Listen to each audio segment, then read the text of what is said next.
بسم الله الرحمن الرحيم وأصحاب الشمال ما أصحاب الشمال في سموم وحميم وظل من يحموم لا بارد ولا كريم إنهم كانوا قبل ذلك مترفين وكانوا يصرون على الحنث العظيم۔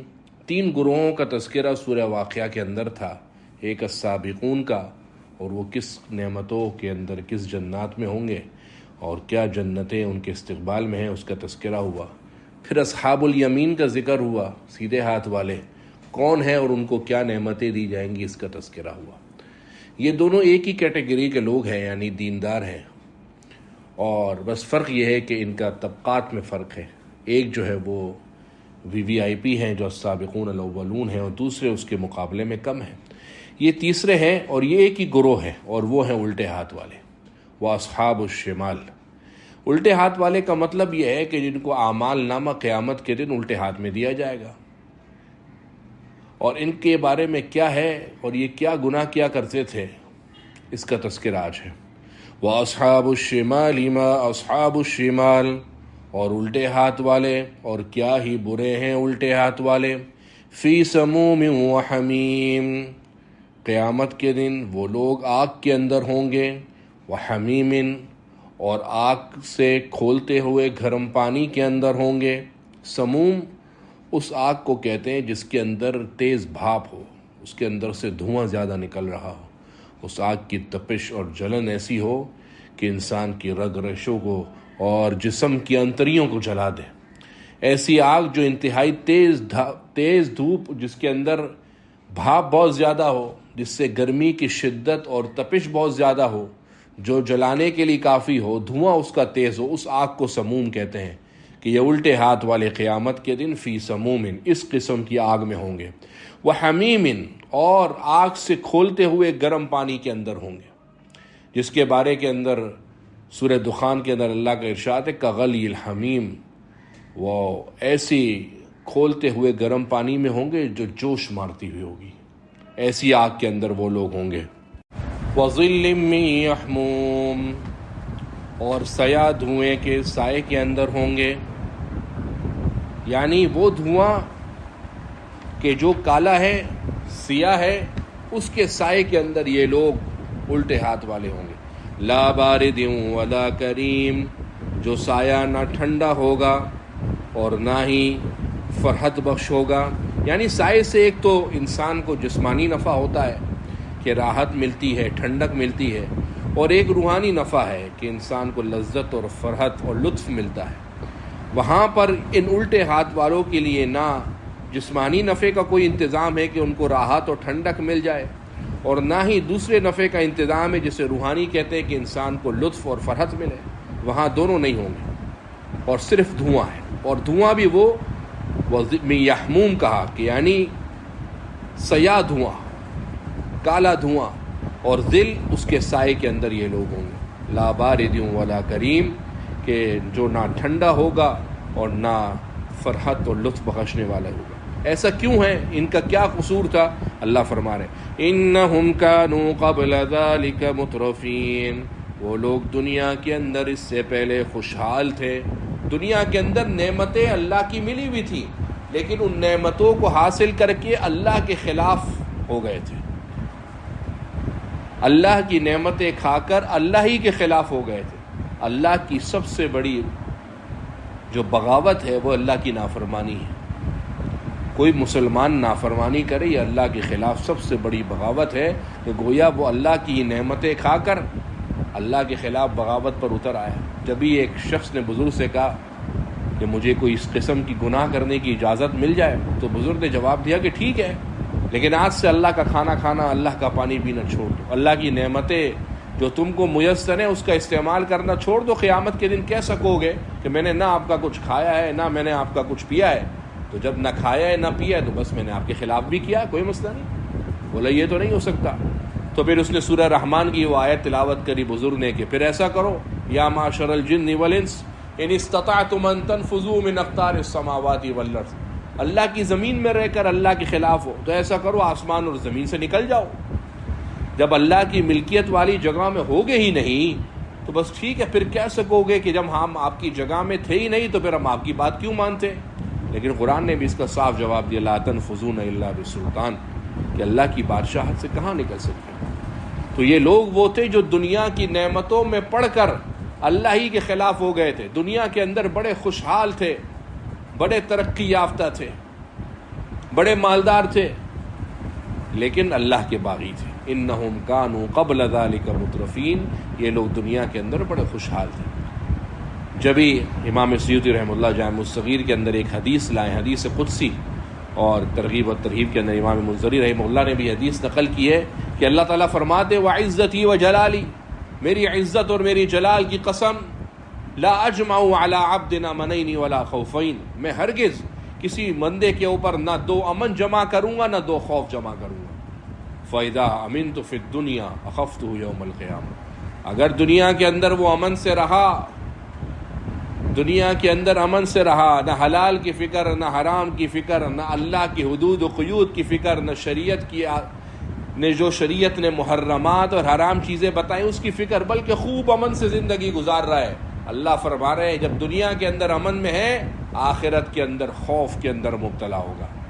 اور ساتھ ہی فرمایا اللہ تعالیٰ نے حدیث قدسی میں وَإِذَا أَخَفْتُهُ فِي الدُّنْيَا أَمِنْتُهُ يَوْمَ الْقِيَامَةِ، اور اگر دنیا کے اندر وہ خوف کی حالت میں رہا، ہر عمل کرنے سے پہلے سوچتا رہا کہ یار واقعتاً کیا یہ عمل کرنا میرے لیے درست ہے یا نہیں، کاروبار کرنے سے پہلے سوچا، ملازمت کرنے سے پہلے سوچا، ہر قدم اٹھانے سے پہلے سوچا، اب اگر وہ دنیا کے اندر خوف کے عالم میں زندگی گزارتا رہا، ہر وقت اس کو حلال حرام کی فکر، جائز ناجائز کی فکر، صحیح غلط کی فکر کہ کہیں اللہ کا بنا کردہ حکم تو نہیں ہے، کہیں حضور نے تو منع نہیں کیا، اب ان محرمات سے بچ کر خوف کی زندگی گزارتا رہا، اللہ سے ڈرتا رہا، اللہ فرما رہے اب دیکھو قیامت کے دن میں ان کو کیسا امن دوں گا، کیسا امن کے اندر رکھوں گا، سیدھا جنت میں جہاں امن ہی امن ہے، خوف ہے ہی نہیں۔ لیکن یہ وہ لوگ تھے اصحاب الشمال، الٹے ہاتھ والے، کہ یہ دنیا کے اندر امن کی حالت میں تھے، کوئی خوف نہیں تھا، جب چاہ کھا، جب چاہ پی لیا، نہ نمازیں، نہ روزے، نہ زکوٰۃ، نہ اپنے مال میں سے کچھ ادائیگی، نہ کوئی اللہ کے حقوق کی فکر، نہ بندوں کے حقوق کی فکر، بس امن کی حالت میں کوئی خوف نہیں، زندگی بسر کرتے رہے، نہ جائز پتہ نہ ناجائز، شراب دیکھی شراب پی لی، گناہ دیکھا گناہ کر لیا، کوئی ضمیر نے ملامت نہیں کی۔ اتنے امن سے جب یہ لوگ دنیا کے اندر نعمتوں کے اندر خوشحالیوں میں تھے، اللہ فرما رہے ہیں اب جہنم کے اندر دیکھو ان کو کیسا خوف کے اندر میں مبتلا کرتا ہوں۔ انہم کانوا قبل ذلک مترفین، اور ساتھ ہی اللہ فرما رہے ہیں نمبر 1، نمبر 2 وَكَانُوا يُصِرُّونَ عَلَى الْحِنثِ الْعَظِيمِ، کہ یہ لوگ بڑے گناہوں پر اصرار کیا کرتے تھے، بڑے گناہوں پر یہ لوگ اصرار کیا کرتے تھے۔ گناہ تو گناہ ہے، چاہے وہ چھوٹا ہو یا بڑا، لیکن کچھ گناہوں کی فہرست ہے جو گناہ بڑے ہیں، جن پر احادیث کے اندر وعید آئی ہے، لعنت آئی ہے، یہ جس کے گناہ کا اثر متعدی ہے وہ گناہ بڑے ہیں۔ جب وہ گناہ بڑے ہیں تو گناہ کرنا غلط، لیکن اللہ فرما رہے وہ بڑے گناہوں پر بھی اصرار کیا کرتے تھے۔ ویسے تو چھوٹے گناہ کے اوپر بھی اگر بار بار کیا جائے تو وہ چھوٹا گناہ بڑا بن جاتا ہے، اگر کسی چھوٹے گناہ کے اوپر بھی بار بار کرتے رہیں تو وہ چھوٹا گناہ بڑا گناہ بن جاتا ہے۔ آپ دیکھتے نہیں کہ گھر کے اندر ایک چھوٹی سی چنگاری ہے پورے گھر کو خاکسر کر دیتی، جلا دیتی، تو اسی طریقے سے یہ نہ سمجھیے کہ چھوٹے گناہ کرنے کی آزادی، بلکہ چھوٹے گناہ بھی اگر اصرار اور پابندی کے ساتھ بار بار بغیر توبہ کے کرتے رہے تو پھر اللہ کی طرف سے پکڑ آ سکتی ہے۔ لیکن یہ لوگ تو بڑے گناہ کرتے تھے، اور ستم بالے ستم، ظلم در ظلم، یہ کہ ان بڑے گناہوں کو بھی خوب کرتے تھے، پابندی سے کرتے تھے۔ وَكَانُوا يُصِرُّونَ، اصرار کیا کرتے تھے اس گناہ کے اوپر۔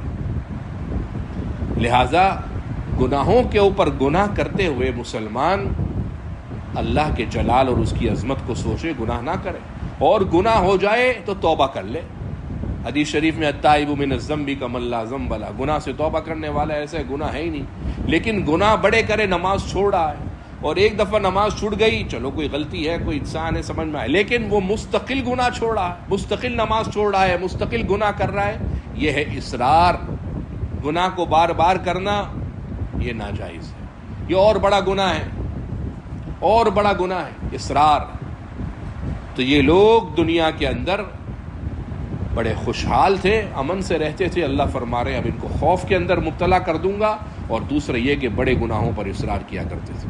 اور وَكَانُوا يَقُولُونَ، وہ کہا کرتے تھے، أَإِذَا مِتْنَا وَكُنَّا تُرَابًا، کہ کیا جب ہم مر جائیں گے اور مٹی ہو جائیں گے، وَعِظَامًا، اور ہڈی ہو جائیں گے، أَإِنَّا لَمَبْعُوثُونَ، کیا ہم پھر اٹھائے جائیں گے، أَوْ آبَاؤُنَا الْأَوَّلُونَ، اور کیا ہم ہمارے اگلے پہلے جو باپ دادا گزرے وہ بھی اٹھائے جائیں گے. یہ کافروں کا وتیرہ رہا ہے. سورہ یاسین کی ایک آیت کے اندر نضر بن حارث کے بارے میں کہ حضور کی خدمت میں ایک بوسیدہ ہڈی لے کر حاضر ہوا اور کہنے لگا کہ مَن یحیی العظام وہی رمیم، ہاں محمد دیکھیے اس ہڈی کو اللہ زندہ کرے گا جبکہ یہ ہڈی بوسیدہ ہو کر ریزہ ریزہ ہو چکی ہے. اس ہڈی کے بارے میں آپ کا یہ خیال ہے اللہ زندہ کرے گا؟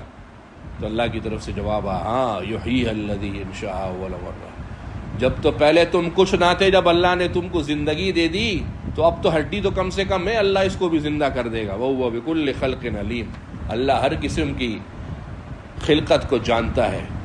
تو یہ کفار کا وتیرہ رہا کہ وہ اکثر کہا کرتے تھے کہ کیا جب ہم مر جائیں گے اور مٹی ہو جائیں گے اور بوسیدہ ہڈیاں ہو جائیں گے کیا ہم دوبارہ اٹھائے جائیں گے. قرآن کے بڑے مضامین میں سے ایک مضامین آخرت ہے. ہم مسلمان بھی آخرت کی فکر اور تیاری کریں. سورہ اعراف کی آیت فَمَن يُرِدِ اللَّهُ أَن يَهْدِيَهُ يَشْرَحْ صَدْرَهُ لِلْإِسْلَامِ، اللہ جس کو ہدایت دینا چاہتا ہے اس کا سینہ اسلام کے لیے کھول دیتا ہے. حضرت عبداللہ ابن مسعود رضی اللہ عنہ فرماتے ہیں، حاکم رحمہ اللہ نے مستدرک میں حدیث ذکر کی کہ حضرت عبداللہ ابن مسعود فرماتے ہیں حضور نے یہ آیت تلاوت کی کہ جس کو اللہ ہدایت دینا چاہے اللہ اس کا سینہ اسلام کے لیے کھول دیتے ہیں. تو عبداللہ ابن مسعود فرماتے ہیں میں نے پوچھا اللہ کے نبی یہ جو سینہ کھل جاتا ہے اس کا مطلب کیا ہے، یہ سینہ کیسے کھلتا ہے؟ تو آپ نے 3 نشانیاں بتائیں سینہ کھلنے کی. نمبر 1 التجافی عن دار الغرور، یہ جو دھوکے کا گھر ہے وہ اس سے کنارہ کشی اختیار کرنے لگتا ہے. یہ نہیں کہ وہ دنیا کے اندر رہتا نہیں ہے، دنیا میں رہے گا لیکن دنیا میں دل نہیں بسائے گا. دنیا میں دل نہ بسانے کی نشانی کہ کھربوں روپے کا نفع مل رہا ہو، کروڑوں روپے کا نفع مل رہا ہو لیکن نماز نہیں چھوڑے گا، کیونکہ دنیا کے اندر ہے لیکن دنیا کے گھر سے کنارہ دل نہیں دنیا کے اندر. عورت کتنے ہی کسی کام کے اندر مصروف کیوں نہ ہو، محلے کی مسجد کی اذان سنے گی فوراً اپنے سارے کام کاج چھوڑ کر اللہ کی طرف متوجہ ہو جائے گی.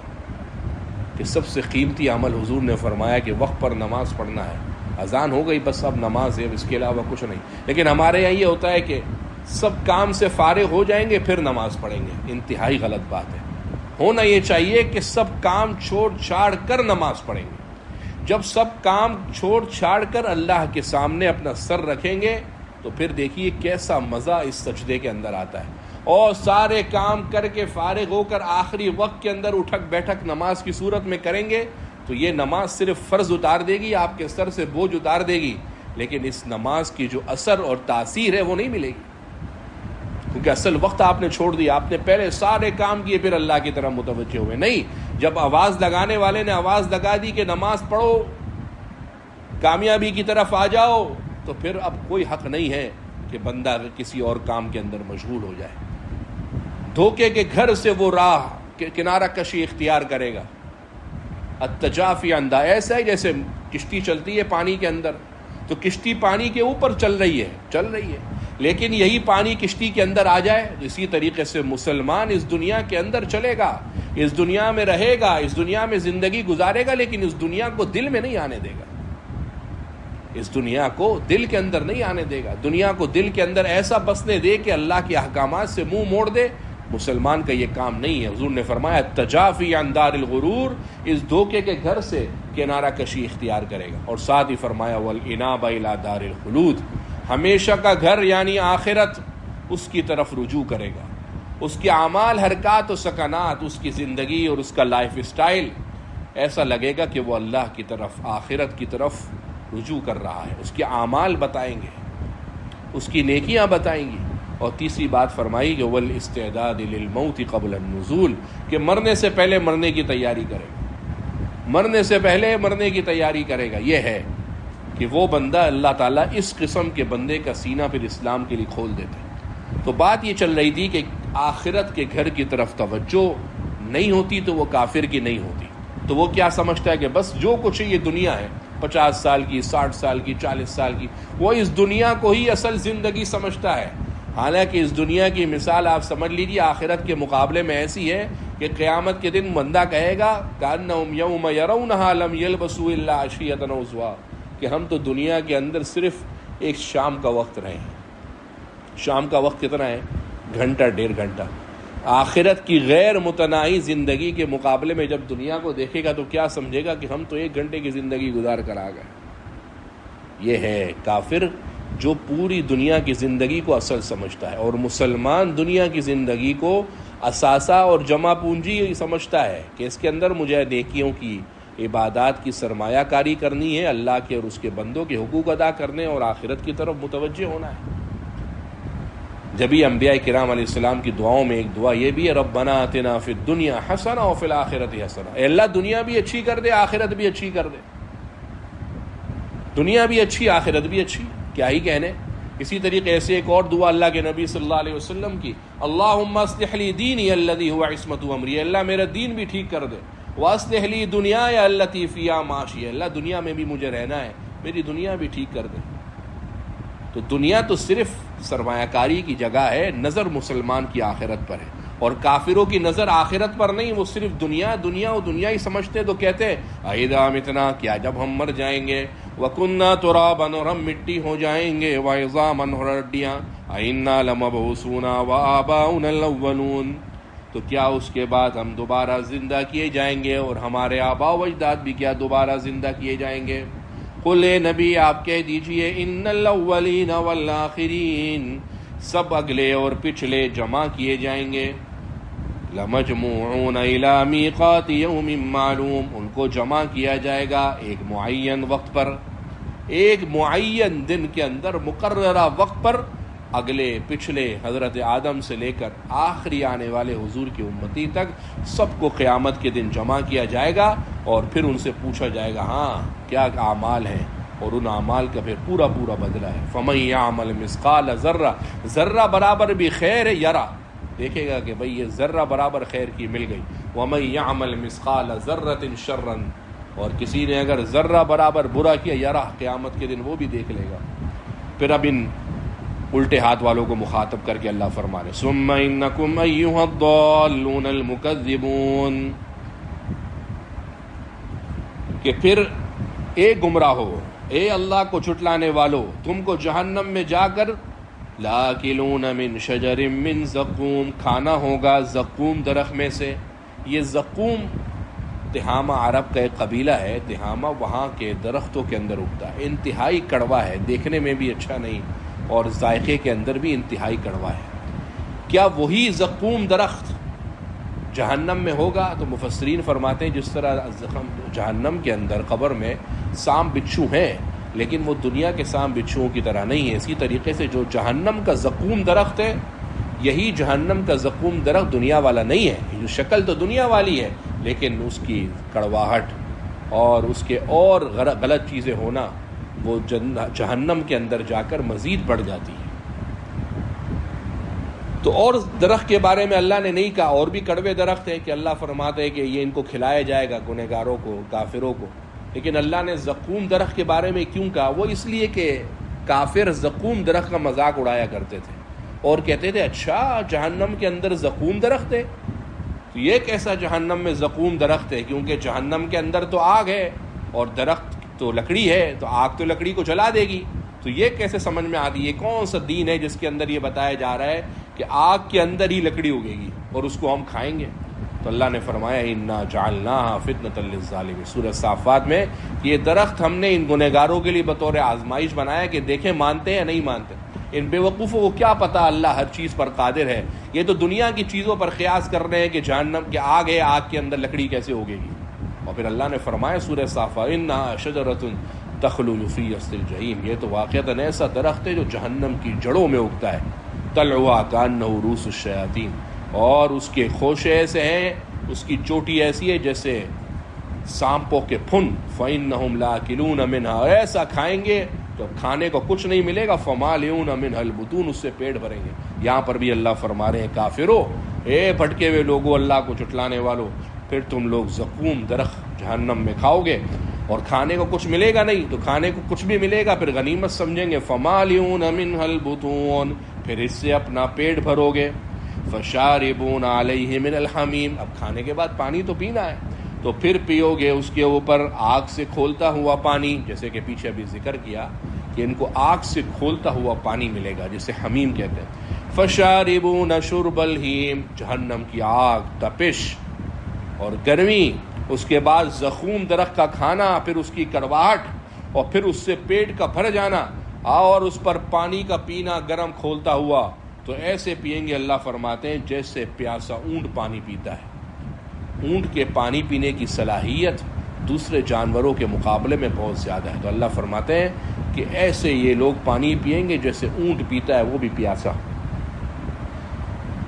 اونٹ چونکہ پانی پینے کی صلاحیت اس میں زیادہ ہے اور ایک گھونٹ کے اندر پیتا ہے، اس لیے حدیث میں منع بھی ہے، لا تشربوا کشرب البعیر، ایمان والو ایسے مت پیو جیسے اونٹ پیتا ہے، ایک سانس کے اندر پورا پانی گھٹاگھٹ پی جاتا ہے، ایسے نہ پیو، بلکہ حضور نے فرمایا کہ 3 سانس میں پیو. حضور سے ثابت ہے حضور پانی 3 سانس میں پیا کرتے تھے، اور بعض روایت کے مطابق 2 سانس میں پیا کرتے تھے، لیکن یہ اونٹ ایک ہی سانس میں پی جاتا ہے. آگے اللہ فرما رہے ھذا نزلهم یوم الدین، قیامت کے دن یہ ان کی مہمان نوازی ہے. یہ مہمان نوازی تو نہیں، در حقیقت ان کو عذاب دیا جا رہا ہے، لیکن طنز کرنے کے لیے کہ جس طریقے سے یہ کافر، بدبخت اور گنہگار دنیا کے اندر ایمان والوں پر طنز کیا کرتے تھے، مذاق اڑایا کرتے تھے، اللہ بھی ان پر طنز کر رہا ہے اور فرما رہے ہیں گویا یہ سمجھو تمہاری مہمان نوازی ہے. دوسری آیتوں میں اللہ کا ارشاد ہے بشرہم، اے نبی ان کو خوشخبری دے دیجئے بعذاب علیم، دردناک آگ کے عذاب کی. دردناک آگ کے عذاب کی خوشخبری نہیں ہے، لیکن طنزاً کہا جا رہا ہے اسی طریقے سے یہاں پر. وَأَصْحَابُ الشِّمَالِ مَا أَصْحَابُ الشِّمَالِ، اور الٹے ہاتھ والے کیا ہی برے ہیں الٹے ہاتھ والے. فِي سَمُومٍ وَحَمِيمٍ، وہ لوگ آگ کے اندر ہوں گے اور کھولتے ہوئے پانی میں. وَظِلٍّ مِّن يَحْمُومٍ، اور کالے دھوئیں کے سائے میں ہوں گے. لا بارد ولا کریم، نہ ٹھنڈا ہوگا نہ فرحت بخش. انہم کانوا قبل ذلک مترفین، وہ لوگ دنیا میں اس سے پہلے خوشحال تھے. وکانوا یصرون علی الحنث العظیم، اور ضد کیا کرتے تھے، اصرار کیا کرتے تھے بڑے گناہوں پر. بعض مفسرین نے فرمایا بڑے گناہوں سے مراد قسم کھانا ہے. قسم بات بات پر غلط اور جھوٹی قسمیں کھانا، اس کو حنث العظیم کہا ہے. وَكَانُوا يَقُولُونَ، اور کہا کرتے تھے اِذَا مِتْنَا، کہ جب ہم مر جائیں گے، وَكُنَّا تُرَابًا، اور ہو جائیں گے مٹی، وَعِظَامًا، اور ہڈیاں، أَإِنَّا لَمَبْعُوثُونَ وَآبَاؤُنَا الْأَوَّلُونَ، کیا ہم اور ہمارے اگلے باپ دادا بھی دوبارہ زندہ کیے جائیں گے. قُلْ إِنَّ الْأَوَّلِينَ وَالْآخِرِينَ، اے نبی آپ کہہ دیجئے سب اگلے اور پچھلے، لَمَجْمُوعُونَ إِلَىٰ مِيقَاتِ يَوْمٍ مَّعْلُومٍ، سب اکٹھے ہونے والے ہیں ایک مقررہ وقت کے دن پر. ثُمَّ إِنَّكُمْ أَيُّهَا الضَّالُّونَ، پھر اے راستے بھٹکے ہوئے ہو، المکذبون، اللہ کو جھٹلانے والو، لَآكِلُونَ، تم لوگ کھاؤ گے، مِن شَجَرٍ مِّن زَقُومٍ، ایک زقوم درخت. فَمَالِئُونَ مِنْهَا الْبُطُونَ، یہ ممکن ہے وہ درخت بھی ہو جو ہمارے ہندوستان پاکستان کے اندر تھوہڑ کے نام سے مشہور ہے، اس کی کرواہٹ بھی ایسی جیسے زقوم نما درخت کی. اور بعض علماء نے کچھ پھلوں کو بھی زقوم درخت کے مشابہ قرار دیا ہے کہ فلانا پھل زقوم جیسا ہے، حالانکہ ایسی کوئی بات نہیں ہے. تمام پھل کھانے جائز ہیں، کسی پھل کو زقوم سے تعبیر کر دینا مناسب نہیں ہے.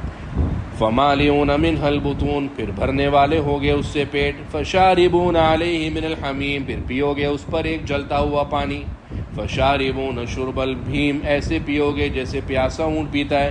هَذَا نُزُلُهُمْ يَوْمَ الدِّينِ، قیامت کے دن یہ ہے ان کی مہمان نوازی.